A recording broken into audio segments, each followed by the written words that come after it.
Je suis accompagné de Alain Dru, qui est par hasard à ma gauche. Oui. Donc voilà, je vais essayer de rester dans le temps imparti. On a forcément travaillé le sujet à la CGT. Alors, quelques éléments peut-être pour situer un peu le contexte social dans lequel se place ce débat public, avec les avis contradictoires qui sont ici et là évoqués. Il est connu de tous, mais enfin c'est important de le rappeler. Grosso modo, la France compte actuellement 9 millions de gens qui sont sous le seuil de pauvreté. Beaucoup d'entre eux travaillent, sont payés au SMIC ou très proches du SMIC. Beaucoup sont à temps partiel, par exemple. Beaucoup sont des femmes, des jeunes. Grosso modo, 6 millions de personnes dans le pays sont privées d'emploi stable, chômeurs, précaires, petits boulots, CDD de très courte durée. Environ 2,5 millions de gens sont au RSA. On estime que le salaire médian est en gros à 1 650 € et le SMIC net à 1 160 €. Voilà. Grosso modo, on peut estimer qu'il y a 2 millions de personnes qui sont au SMIC. Donc on a une situation économique qui est particulièrement inquiétante. Les chiffres parlent d'eux-mêmes. Et à la CGT, nous, on estime que c'est le fruit des politiques d'austérité qui sont mises en œuvre maintenant depuis quelques années. Pression salariale, pression sur l'emploi, qui sont mis en œuvre par les pouvoirs publics et qui sont grosso modo pour satisfaire les financiers. Je vous donne quelques chiffres, je sais que c'est un peu rébarbatif les chiffres, mais ça permet aussi de se situer. Premier semestre 2016, les entreprises du CAC 40 ont réalisé 40 milliards d'euros de profit. Il semblerait que sur l'année 2016, on va à peu près dans la même direction. C'est valable depuis maintenant quelques années, y compris en période de crise. Voilà. Donc la crise, elle n'est pas la même pour tout le monde. On estime que chaque année, en gros, 300 milliards d'euros de dividendes sont reversés sous forme de dividendes aux actionnaires. Et l'argent public est bien donné aux entreprises à hauteur de 200 milliards d'euros. Alors quand je dis bien donné, c'est que globalement, ça sert assez peu à l'emploi, assez peu au salaire, assez peu aux investissements. Toute exonération de cotisations sociales et fiscales accordée, comme le CICE par exemple. Le Sénat a dû rendre un rapport d'ailleurs sur le CICE, qui à la CGT, on a trouvé que c'était intéressant parce qu'il disait des choses plutôt similaires aux nôtres. Donc voilà, c'est pas toujours le cas, donc je tenais à le souligner. Écoutez, alors là, j'en suis ravi. On va améliorer le taux de syndicalisation comme nos amis finlandais, peut-être. À ce contexte social, s'ajoutent des déclarations de quelques déclinistes qui prédisent la fin ou quasiment la fin de l'emploi salarié, notamment pour les catégories socio-professionnelles peu qualifiées, ce qu'on dit manuel, etc. Enfin, c'est pas péjoratif. Voilà. Donc nous, au lieu de crier avec les défaitistes, on estime qu'il y a quelques alternatives à les situations qui amèneraient soi-disant la fin de l'emploi. D'abord, on pense qu'il peut y avoir une répartition du travail qui soit faite tout autrement.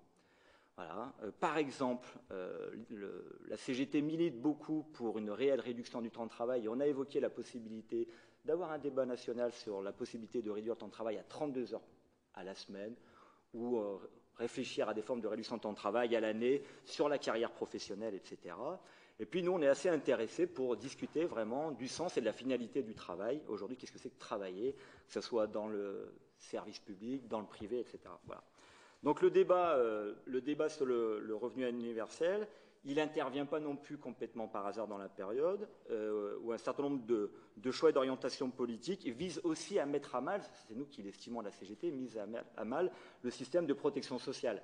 Le financement de la sécurité sociale, par exemple, est de plus en plus mis à mal avec les exonérations de cotisations sociales et fiscales. C'est-à-dire que l'argent qu'on ne met pas pour la protection sociale et qu'on met pour les entreprises, eh bien forcément, ça creuse les déficits et les dettes, avec les conséquences qu'il peut y avoir sur le système de protection. Donc, pour la CGT, un peu comme la CFDT, on refuse de se laisser fasciner par un slogan qui pourrait paraître généreux.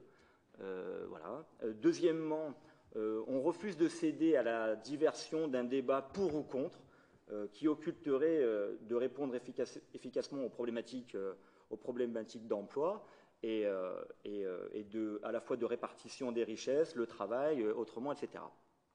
Donc, par contre, le débat sur le revenu universel, il offre la possibilité de discuter, d'échanger des points de vue sur nos évolutions rapides d'un système social actuel. Nous, on considère que le système actuel, certes, il a des bienfaits, mais il a aussi de grosses problématiques, et je viens de les évoquer, donc je ne reviens pas dessus. Enfin, le débat sur le revenu universel, se tient dans un contexte où, grosso modo, la campagne présidentielle serait lancée. Voilà, je ne suis pas le mieux placé pour le dire, mais ça y ressemble. En 2007, on a eu un peu ce genre de débat sur la flexsécurité. Vous vous souvenez peut-être? Bon, voilà, presque 10 ans plus tard, on voit où on en est de la flexsécurité. A priori, on n'a pas trop avancé. Il y a beaucoup de flexibilité et très peu de sécurité pour les salariés. Donc, forcément, quand on nous parle maintenant de revenu universel dans un contexte, ça peut nous faire fortement réfléchir et peut-être nourrir quelques inquiétudes. Donc, il y a fort à parier que le revenu universel, enfin son instauration, n'est pas pour demain. Le préambule au questionnaire qui nous a été envoyé et le sens donné aux questions est assez significatif sur l'orientation donnée au débat. Est-ce que le revenu universel a vocation à se substituer? Donc voilà, on pense qu'on peut se substituer aux minima sociaux, aux aides, etc. On remet en cause la place du travail, on considère que c'est inéluctable, c'est grave, moi je pense que c'est grave, on considère que c'est inéluctable, que le travail va reculer, que l'emploi va reculer de manière durable. Voilà. Donc nous on est assez pour sortir un peu des sentiers battus et un peu innover, et un projet politique cohérent serait de nature justement à lutter efficacement contre la pauvreté. Vous l'avez dit tout à l'heure, qui en France pourrait être contre la lutte contre la pauvreté? Alors, peut-être que pour lutter contre la pauvreté, là maintenant, tout de suite, pas dans 10 ans, pas dans 20 ans, là maintenant, tout de suite, on peut par exemple augmenter le RSA. Le RSA, aujourd'hui, pour une personne, c'est environ 536 €. Voilà. Avec un enfant, c'est 803 €. Il y a matière tout de suite, là maintenant, on peut le faire, il y a matière tout de suite à lutter efficacement contre la pauvreté. L'augmentation du SMIC qui doit intervenir au 1er janvier 2017, si elle est de même nature que les années précédentes, on ne réglera pas la pauvreté. Si on augmente le SMIC de manière considérable, on peut éradiquer une grande partie de la pauvreté. Voilà. Un revenu universel à 500 €, par exemple, c'est ce qui se dessine apparemment en Finlande, mais vous y avez été hier, donc peut-être que ça a bougé depuis. Un revenu à 500 € ou un revenu à 1 500 €, ce n'est pas le même montant pour vivre. On est d'accord. Mais ça pose aussi d'autres questions. C'est comment on fait pour passer de 500 à 1 500 € sur son financement. Grosso modo, on estime que 1 500 € pour tous, c'est 40% du PIB. 40% du PIB à 2200 milliards d'euros. Hein, grosso modo, c'est environ 1000 milliards. Voilà. Donc voilà, une somme conséquente. Voilà. Bon, nous on a quelques idées. Hein. J'ai évoqué les résultats du CAC 40, les dividendes versés aux actionnaires, l'argent distribué allègrement aux entreprises. Il y a peut-être des choses à faire là-dessus. Donc, si on veut vraiment lutter contre la pauvreté, là, tout de suite, on peut faire quelque chose, et on peut le faire tout simplement et surtout sans avoir une politique un petit peu comment dire, vis-à-vis des assurés sociaux, voire de ceux qui bénéficient du chômage, une politique enfin, les conditions administratives pour pouvoir bénéficier aujourd'hui du RSA sont très difficiles, ou même du chômage. Beaucoup de gens ne sont pas indemnisés parce qu'ils ne font pas les démarches administratives, parce qu'ils ne connaissent pas, parce qu'il y a une forme de culpabilité, de honte à aller demander alors que c'est un droit, etc. Enfin, voilà. Donc si on veut régler un certain nombre de problèmes liés à la pauvreté, on peut le faire. Nous, on pense que si le revenu universel avait vocation à se substituer à quelque chose, aux minima sociaux, nous, on est très attentifs au fait qu'il ne faut surtout pas abandonner notre système d'assurance chômage, d'assurance maladie, qui serait remplacé par un revenu universel, parce qu'encore une fois, on considérait que ça serait un coin supplémentaire dans le démantèlement fort de l'État social, et à la CGT, on y est particulièrement attentif. Par contre, un revenu universel à 1 500 € qui viendrait sans remettre en cause les dispositifs existants, ça serait une avancée considérable. Ça serait une avancée considérable. Je vais essayer de faire très vite, hein, je m'excuse, j'ai pris... néanmoins, cette réforme, elle demande là aussi des volontés politiques fortes. On voit bien quand réformer la fiscalité en France, on voit comment c'est difficile. Une petite réforme sur la fiscalité, demain accorder un revenu universel de 1 500 € pour tout le monde, il va y avoir des rapports de force à développer, j'en dis pas plus. Sur la remise en cause de la place du travail, je l'ai dit, la rémunération de l'activité socialement utile, ça a été évoqué. C'est une question qui est assez vague. C'est l'idée selon laquelle il n'y aurait pas de travail pour tout le monde. Et nous, l'interrogation qu'on a et l'inquiétude, ça serait de créer en quelque sorte une catégorie de salariés privés définitivement d'emploi. On ferait l'impasse, on considérait que voilà, la destruction d'emploi, la fin d'une partie du salarié est inéluctable, donc il y aurait un salariat de seconde zone. Voilà. Et ça, dans une république comme la nôtre, on ne peut pas accepter ce genre de choses. Et quand on interroge les salariés sur leur travail, certains disent qu'il y a intensité, qu'il y a augmentation de la productivité, que les horaires, grosso modo, on est aux 35 heures, mais en réalité, le temps de travail en France est de 39 heures. Pour les cadres, c'est 45, 50 heures. C'est la connexion à l'entreprise du lundi au dimanche. Je rentre le soir avec le boulot à la maison, etc. Donc il y a certainement des choses à faire en matière de réduction de temps de travail et d'amélioration des conditions de travail. Je le dis, la réduction du temps de travail à 32 heures peut être une piste. Je vais essayer d'aller encore plus vite.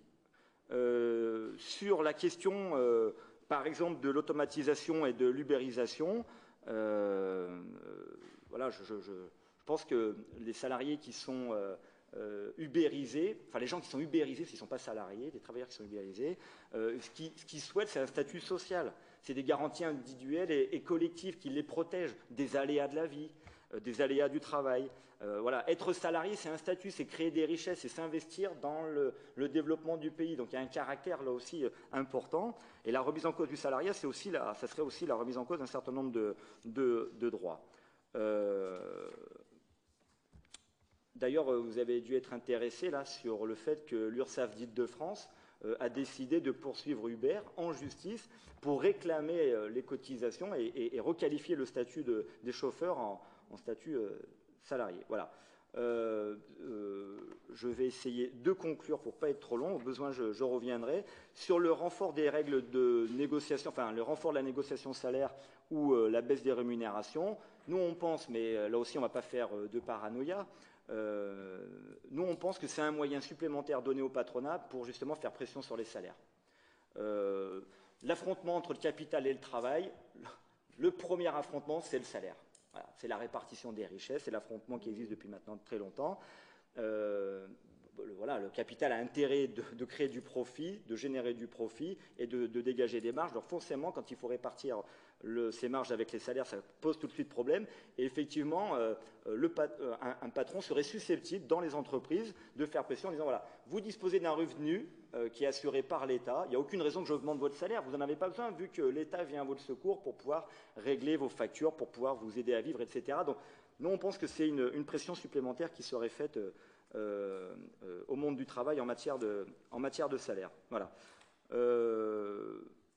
Je finis sur les salariés seraient susceptibles de... Enfin, est-ce que ce serait développer l'idée que l'assistanat serait encouragé avec le revenu universel, considérant que voilà, je n'ai pas besoin d'aller travailler, finalement j'ai de l'argent qui tombe tous les mois. Bon.